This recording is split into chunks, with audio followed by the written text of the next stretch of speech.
नमस्कार दोस्तों, मैं हूं आपका अपना गणेश राणा। आप सभी का हमारे YouTube चैनल में स्वागत है।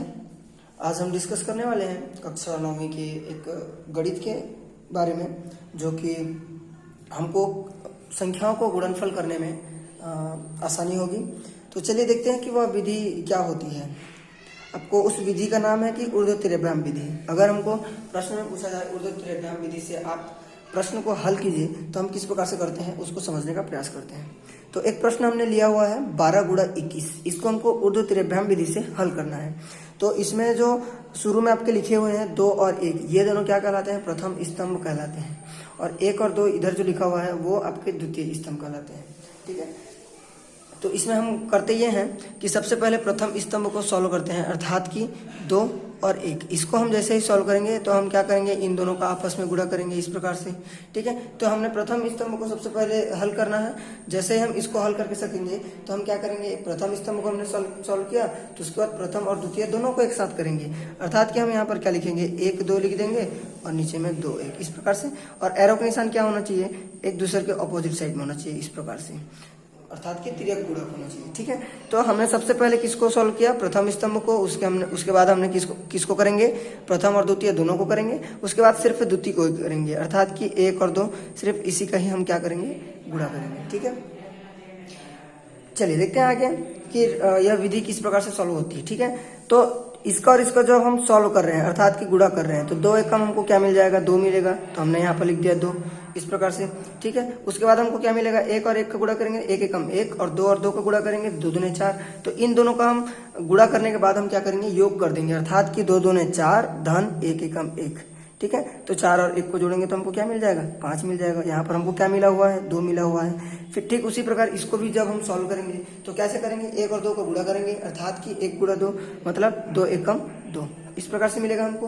तो कंप्लीटली हमको आंसर में क्या मिलेगा, 2 5 2 252 यही हमको मिलेगा आंसर में। ठीक है, देखो हमने क्या किया, अगर हमको यहाँ पर 12 मिला होता तो 2 को हम यहाँ पर लिखते और 1 को हासिल इधर दे देते। ठीक है, अगर यहाँ पर हमको 15 मिला होता तो 5 को हम यहाँ पर लिखते और 1 को हम हासिल इधर दे देते, जैसे कि हम सिंपल मेथड में करते आ रहे हैं। ठीक है, इस प्रकार से हमको ये पहला प्रश्न का उत्तर मिल गया।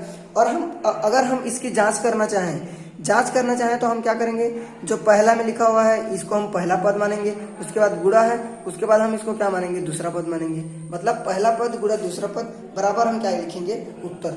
ठीक है, तो जैसे ही हम जांच कर रहे हैं तो जांच में हम क्या करेंगे, प्रथम पद का बीजांक लिखेंगे। ठीक है, क्या लिखेंगे, प्रथम पद का बीजांक गुणा द्वितीय पद का बीजांक, क्या लिखेंगे, द्वितीय पद का बीजांक इस प्रकार से लिख देंगे। ठीक है, बराबर हम क्या लिख देंगे, उत्तर का बीजांक लिख देंगे। क्या लिखेंगे, उत्तर का बीजांक। ठीक है, उत्तर का बीजांक करेंगे। तो प्रथम पद हमको क्या दिया हुआ है, प्रथम पद हमको दिया हुआ है 12 और द्वितीय पद हमको क्या दिया हुआ है, द्वितीय पद दिया हुआ है 21 और उत्तर में हमको क्या दिया है, बराबर में हम उत्तर में क्या लिखेंगे, 252 लिख देंगे इस प्रकार से। ठीक है, तो 1 और 2 का बीजांक हमको पता है क्या होता है, 3 होता है, और 2 और 1 का बीजांक क्या होता है, 3 होता है। और ये जब हम इसका बीजांक निकालेंगे तो हमको मिल जाएगा 3, अर्थात कि 3 गुणा 3 3 तिया 9 मिल जाएगा। तो 9 बराबर हमको क्या मिल जाएगा, 9 मिल जाएगा। अगर दोनों तरफ का जो बराबर के दोनों तरफ बराबर है, इसका मतलब क्या है कि जो हमने प्रश्न बनाया हुआ है वह क्या है, सत्य है।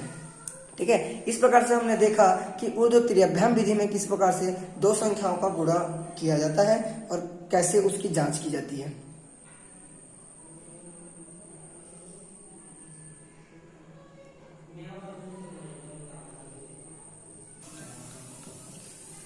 चलिए अब हम देखते हैं कि 3 संख्याओं का ऊर्ध्वतिर्य्याम विधि से किस प्रकार से गुणा किया जाता है।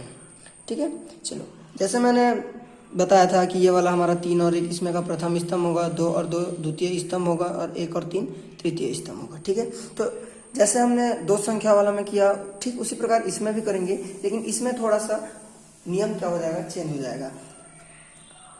जैसे पहले स्तंभ को सबसे पहले हम सॉल्व करेंगे, तो पहले स्तंभ को सॉल्व करेंगे तो 3 और 1 हमको प्राप्त होगा यहाँ पर। ठीक है, इस प्रकार से तो हम इसका आपस में गुणा कर देंगे। ठीक है, उसके बाद प्रथम और द्वितीय दोनों को करेंगे, तो दोनों को जैसे हम कर रहे हैं तो क्या हो रहा है हमारा, 2 3 और 2 1 इस प्रकार से गुणा होगा। ठीक है, ये हमने कर दिया इस प्रकार से गुणा। तो उसके बाद हम क्या करेंगे, प्रथम द्वितीय और तृतीय तीनों को एक साथ करेंगे, अर्थात कि 1 2 3 और 3 2 1। और इसमें हम क्या करेंगे, जो शुरू में है वो लास्ट के साथ, जो लास्ट में है वो शुरू के साथ, और जो बीच में है वो बीच में। इस प्रकार से हमारा गुणा होगा। ठीक है, जैसे हमने 1 2 और 3 तीनों स्टेप को हमने अपनाया, उसी प्रकार अब हम क्या करेंगे, सबसे पहले हमने 1 को पकड़ा, फिर 2 को पकड़ा, फिर 3 को पकड़ा। तो अब हम क्या करेंगे, 1 को छोड़ते जाएंगे, फिर 2 को छोड़ेंगे, फिर तीनों को इस प्रकार से छोड़ देंगे। ठीक है, तो अब अगला स्टेप हमारा ये बोलता है कि तीनों का जैसे ही कंप्लीट होगा उसके बाद हम इस पहले वाले को छोड़ देंगे और लास्ट का सिर्फ 2 ही रहेगा, अर्थात कि 2 ही रहेगा। तो 1 और 2 आ जाएगा आपका, और नीचे में आपका 3 और 2 आ जाएगा, जो कि फिर से त्रिज्या के माध्यम से इसको गुणा कर देंगे इस प्रकार से। उसके बाद लास्ट में हम क्या करेंगे, सिर्फ एक ही स्टेप को, मतलब लास्ट वाला तीसरा स्तंभ को ही गुणा करेंगे, अर्थात कि 1 और 3 को ही आपस में गुणा कर इस प्रकार से कर देंगे। ठीक है, समझ आ रहा है, क्लियर। तो अब हम देखते हैं, ये पहला वाला करेंगे, फिर दूसरा करेंगे, फिर तीसरा, फिर ये चौथा, ये पांचवा। ठीक है, 3 और 1 का जैसे गुणा करेंगे, 3 एकम 3 आ जाएगा, हमने यहाँ पर लिख दिया 3 एकम 3। क्लियर है सबको। उसके बाद आगे है 2 और 1 का गुणा करेंगे तो 2 एकम 2 होगा, और 3 और 2 का करेंगे तो 3 दूना 6 होगा, अर्थात कि 2 धन 6। तो हमको क्या मिलेगा, 8 मिलेगा। ये 8 लिख दिए।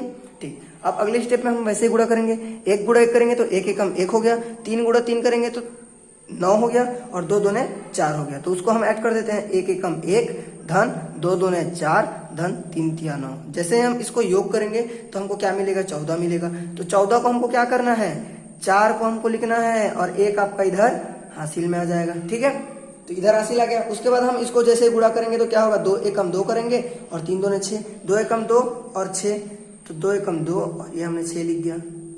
ठीक है, तो अब हम इसका योग करेंगे, 6 2 8 और हासिल 1 करके आपको कितना मिल जाएगा, 9 मिल जाएगा। तो यहाँ पर हमने क्या लिख दिया, 9 लिख दिया। क्लियर है। उसके बाद अंतिम में हम क्या करेंगे, 3 और 1 को गुणा करेंगे तो 3 एकम हमको मिल जाएगा 3, इस प्रकार से। ठीक है, अब हम कंप्लीटली इसका आंसर देख लेते हैं कि इसका आंसर कितना आएगा। तो इसका आंसर आएगा 39,483। यही इसका क्या होगा, ये इसका उत्तर होगा। चलिए, अगर हम इसकी जांच करना चाहें तो मैंने बताया था कि इसको हम क्या बोलते हैं, प्रथम पद बोलते हैं। ठीक है, ये आपका द्वितीय पद हो जाता है। प्रथम पद गुणा द्वितीय पद बराबर क्या लिखेंगे हम, उत्तर पद। ठीक है, तो अब जांच में हम क्या करेंगे, बीजाम के माध्यम से जो जांच करते हैं उसमें हम क्या करते हैं, प्रथम पद क्या करते हैं, प्रथम पद का बीजांक। ठीक है, प्रथम पद का बीजांक गुणा द्वितीय पद का बीजांक। ठीक है, क्या होता है, प्रथम पद का बीजांक गुणा द्वितीय पद का बीजांक बराबर क्या लिखते हैं, उत्तर का बीजांक। यही होता है जांच में। ठीक है, अब प्रथम पद हमारा क्या है, 1 2 3, तो 1 2 3 का बीजांक हमको क्या मिलेगा, 6 मिल जाएगा, 6। और द्वितीय पद में 3 2 1, उसमें भी हमको क्या मिल जाएगा, 6 ही मिल जाएगा। और बराबर उत्तर में हमको क्या मिलेगा, 3 और 9 आपका 12 हो जाएंगे, 12 और 4 16 हो जाएंगे, 16 और 3 19 हो जाएंगे, 19 हो जाएंगे, 19 और 8 क्या हो जाएगा आपका, 27 हो जाएगा। ठीक है, इस प्रकार से हमको क्या मिल जाएगा, 27 मिल जाएगा। ठीक है, हमने लिख दिया 27। अब देखो 6 छक्के करेंगे तो हमको कितने मिलेंगे, 36 मिलेंगे। और ये 7 और 2 का जैसे ही हम बीजांक निकालेंगे तो 7 और 2 का बीजांक हमको क्या मिलेगा, 9 मिलेगा। और यहाँ पर भी हमको 3 और 6 मिला हुआ है, और 3 और 6 का जैसे ही हम बीजांक निकाल रहे हैं तो ये भी हमको 9 मिल रहा है, अर्थात कि दोनों पद क्या हो गए, आपस में बराबर हो गए। जैसे ही दोनों पद बराबर हो गए हमको पता चल गया कि हमने जो बनाया हुआ है वह क्या है, सत्य है। तो हमने अभी देखा कि ऊर्ध्व त्रिभ्याम विधि से 2 संख्याओं का किस प्रकार से किया जाता है और 3 संख्याओं का किस प्रकार से किया जाता है।